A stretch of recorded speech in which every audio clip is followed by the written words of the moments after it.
दोस्तों, मेरा नाम अनीशा राणा है। 65th बीपीएससी में मेरी 18वीं रैंक आई है और अभी मैं डीएसपी पद पर कार्यरत हूँ पटना पुलिस मुख्यालय में। आज मैं चाणक्य आईएएस एकेडमी द्वारा प्रायोजित सक्सेस टॉक्स में अपनी सक्सेस स्टोरी आपके सामने लेकर उपस्थित हुई हूँ और मैं चाहती हूँ कि ये स्टोरी हर एस्पिरेंट तक पहुँचे और उन्हें इंस्पायर करे।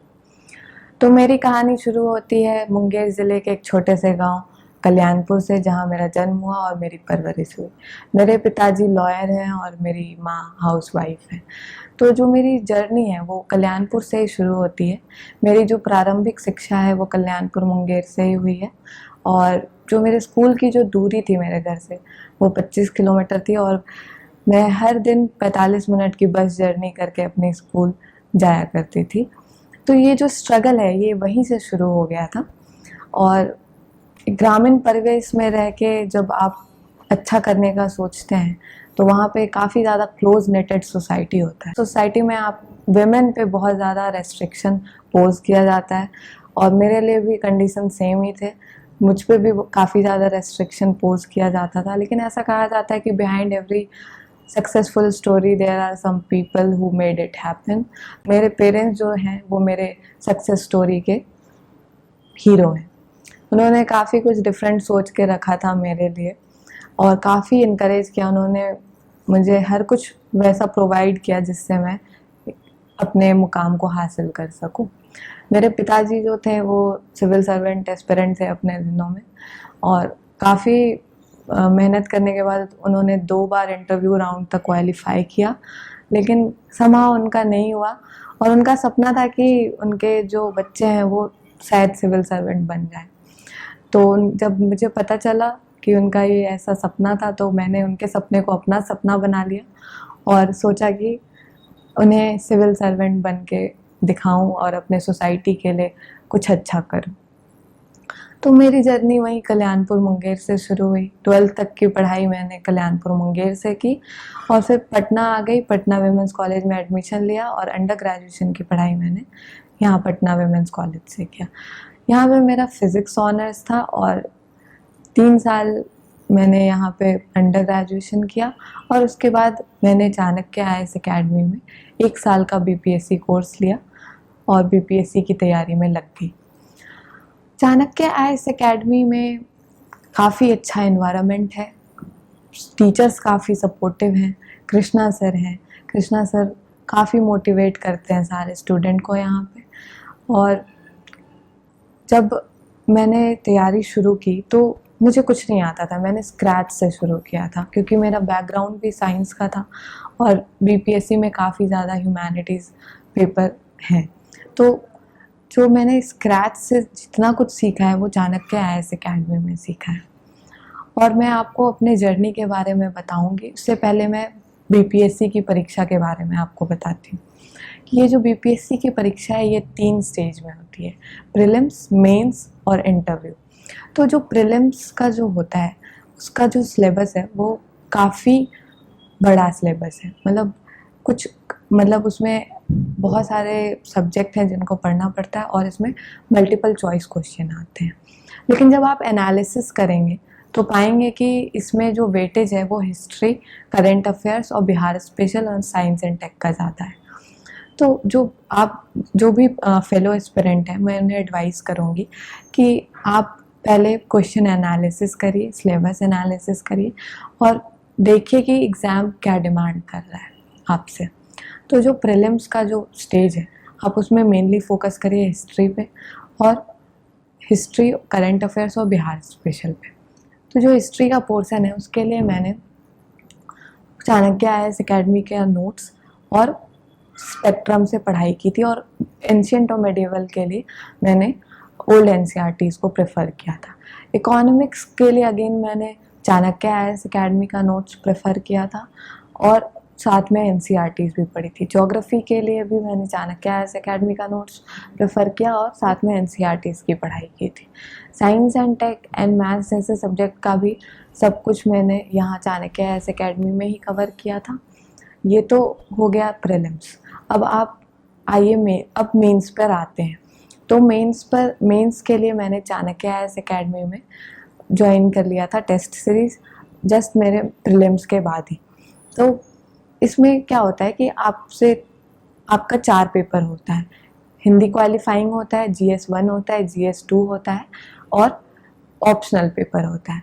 तो ऑप्शनल की पढ़ाई मैंने चाणक्य IAS अकेडमी से की और जो GS1 GS2 के लिए मैंने टेस्ट सीरीज ज्वाइन किया था। तो इसमें आपको काफ़ी कुछ इस टेस्ट सीरीज में सीखने के लिए मिलता है, जैसे आंसर को कैसे स्ट्रक्चर करना है, आप वैल्यू एडिशन कैसे कर सकते हैं, कैसे वैल्यूएबल पॉइंट्स ऐड करके आप उसमें मार्क्स गेन कर सकते हैं। और इंटरव्यू राउंड में भी मैं चाणक्य के इंटरव्यू प्रोग्राम में मैंने पार्टिसिपेट किया था और यहाँ पे अच्छे पैनल के अंडर मैंने इंटरव्यू के लिए काफ़ी कुछ सीखा। तो ये तो हो गई BPSC की मैंने कैसे तैयारी की थी। अब मैं अपना रूटीन भी बता देती हूँ कि मैं जब मेंस और प्रीलिम्स का टाइम था तो मैं 10 घंटे मिनिमम पढ़ाई करती थी।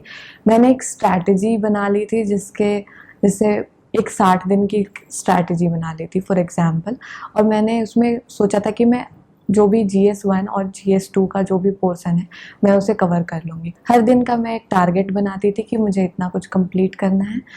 और इससे मैं कहना चाहती हूँ कि आप लोगों के पास एक स्ट्रैटेजी होनी चाहिए, एक अच्छी स्ट्रैटेजी से आप अच्छा स्कोर कर सकते हैं। ठीक है, तो एक जो स्ट्रैटेजी होती है वो आपके पास बनी हुई होनी चाहिए। आते हैं सोर्स ऑफ मोटिवेशन पे। सोर्स ऑफ मोटिवेशन क्या रहा मेरा? मैंने बचपन में एक मूवी देखी थी कुंग फू पैंडा और उसमें एक डायलॉग था कि there is no secret ingredient, it's you and it's always you. तो ये जो डायलॉग है वो मेरे काफ़ी करीब है, दिल के करीब है और काफ़ी मोटिवेट करते आया और ये मुझे हर बार विश्वास दिलाते आया कि मेरे अंदर वो सारी कैपेबिलिटीज़ और पोटेंशियल है जिससे मैं बहुत अच्छा कर सकती हूँ अपने लाइफ में। तो एक जो सोर्स ऑफ मोटिवेशन है, जब वो आपका क्लियर हो जाता है तो आप कुछ भी कर सकते हैं। तो मेरी जो स्ट्रगल की जो कहानी है उसमें मैंने ये सारे जो छोटे छोटी चीज़ थी, ये जो सोर्स ऑफ मोटिवेशन जो थे, इससे मैंने आगे की जर्नी पूरी की और मैंने BPSC में 18th रैंक हासिल की। तो जो फेलो एस्पिरेंट है मैं उन्हें बोलूँगी कि आपके लाइफ में कितना भी स्ट्रगल हो, आपके लाइफ में कितने भी अप्स एंड डाउन्स आ रहे हो, क्योंकि लाइफ में अप्स एंड डाउन्स सबके आते हैं। मेरे लाइफ में भी कुछ अप्स एंड डाउन्स थे, काफ़ी कुछ कंस्ट्रेंट थे, सबके लाइफ में होते हैं। लेकिन अगर आपका मोटिवेशन का सोर्स हो और आपका मोटिवेशन क्लियर हो कि आप क्यों करना चाहते हैं, आप इस जगह पे क्यों आना चाहते हैं, आपका क्या उद्देश्य है, आप सोसाइटी के लिए अच्छा करना चाहते हैं, आप अपने पेरेंट्स को प्राउड फील कराना चाहते हैं, जो भी सोर्स ऑफ मोटिवेशन हो आप उसे देखिए। आपके लाइफ में क्या अप्स एंड डाउन्स आ रहे हैं उसे मत देखिए, आप अपने मोटिवेशन के सोर्स को देखिए, आप अपना एम क्लियर रखिए कि आप क्या करना चाहते हैं। तो ये इससे चीज़ें आसान हो जाती है और ये जो जर्नी होता है ये काफ़ी ब्यूटीफुल होता है। आप लोगों ने शायद वो गाना सुना है या फिर नहीं, पर वो एक गाना है ए दिल है मुश्किल का, जिसमें एक लाइन है, सफ़र खूबसूरत है मंजिल से भी।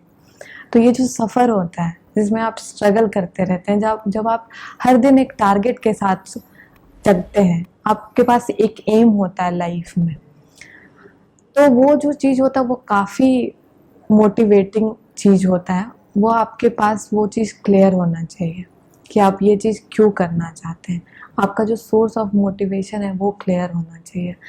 ठीक है, तो ये जितने भी अप्स एंड डाउन्स आएंगे उसको आप क्लियर कर लेंगे। एक गीता का श्लोक है, न दैन्यम न पलायनम। इसका अर्थ है कि अगर पिछला जीवन पांडवों की तरह बीता हो तो अर्जुन की तरह गांडीव उठाइए और युद्ध करिए।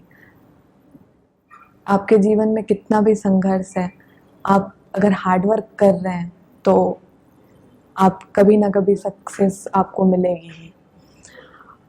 फिर मैं चाणक्य IAS अकेडमी को थैंक यू कहना चाहूँगी, कृष्णा सर को थैंक यू कहना चाहूँगी, AK मिश्रा सर को थैंक यू कहना चाहूँगी कि मैंने यहाँ पे एडमिशन लिया और मैं अपने आप को काफ़ी ज़्यादा फॉर्चुनेट फील करती हूँ कि मैं एक ऐसे संस्था के अंडर थी जहाँ पे मुझे प्रॉपर गाइडेंस और सही गाइडेंस मिला जिससे मैंने 18th रैंक बीपीएससी में हासिल किया, जो कि पहले अटेम्प्ट में लाना मतलब एक सरल चीज़ नहीं है।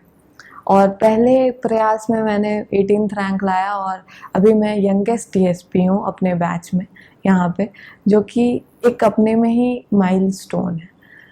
वो दूसरों को पता चलता है, वो आपको पता नहीं चलता है, लेकिन ये हाँ एक माइलस्टोन है। और मैं अपने फेलो एस्पिरेंट्स को कहना चाहूँगी कि there is no substitute for hard work, पर हार्ड वर्क के साथ साथ एक अच्छी गाइडलाइन भी इम्पॉर्टेंट है। तो गाइडलाइन के लिए चाणक्य आईएएस अकेडमी से बेहतर मेरे लिए और कुछ नहीं हो सकता था।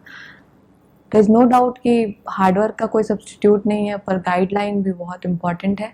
और ये गाइडलाइन चाणक्य आईएएस अकेडमी में मुझे मिला और आज मैं इस मुकाम पे हूँ। इसलिए मैं कृष्णा सर और ए के मिश्रा सर और चाणक्य आईएएस अकेडमी को थैंक यू बोलना चाहूँगी कि मैं चाणक्य आईएएस अकेडमी फैमिली की पार्ट थी और मैंने यहाँ पे काफ़ी कुछ सीखा और इवन अभी भी बहुत कुछ सीख रही हूँ। कृष्णा सर हमेशा मोटिवेट करते रहते हैं कि आगे यूपीएससी करना है और ऑब्वियसली मेरा आगे एम भी है कि मैं यूपीएससी करूं और आईपीएस बनूं। हमें हमेशा क्लियर होना चाहिए कि हम लाइफ में क्या करना चाहते हैं। जब ये क्लियर हो जाएगा तो कोई भी कठिनाई आपको बहुत ज़्यादा कठिन नहीं लगेगी, आपके लिए सब कुछ ईजी हो जाएगा।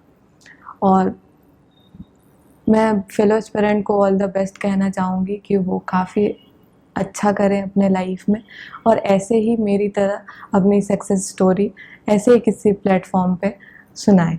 मैं चाहती हूँ कि वो हर विमेन तक मेरी कहानी पहुँचे और उन्हें इंस्पिरेशन मिले कि वो अच्छा करे। मेरे जैसे हर गांव के कोने में बैठी एक लड़की को इंस्पिरेशन मिले कि वो अच्छा करे और बहुत अपने लाइफ में आगे बढ़े।